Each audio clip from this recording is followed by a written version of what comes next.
ఇదిగో గాబ్రియేలు దూత వచ్చి అదిగో యేసుతో చెబుతుంది, మరియా పరిశుద్ధాత్మ వల్ల గర్భవతి ఒక కుమారుని కంటుంది, ఆయనకు యేసు అని పేరు పెట్టు. యేసు అనే భాషాంతరానికి అర్థం ఎమానుయేలు. ఎమానుయేలు అంటే తోడుగా ఉంటాడు. ఎమానుయేలు అంటే తోడుగా ఉండే దేవుడు అండి. ఇప్పుడు నీకు తోడుగా ఉండే దేవుడు ఉన్నాడా?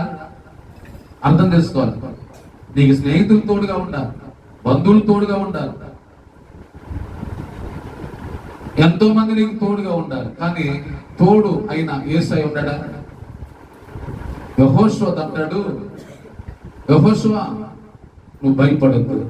అమ్మ అర్థం చేసుకోండి. యెహోషువ నీవు భయపడొద్దు. మోషేకి నేను ఎలా తోడుగా ఉన్నానో, మోషేకి ఎలాగో తోడుగా ఉన్నానో, నేను కూడా నీకు తోడుగా ఉన్నాను.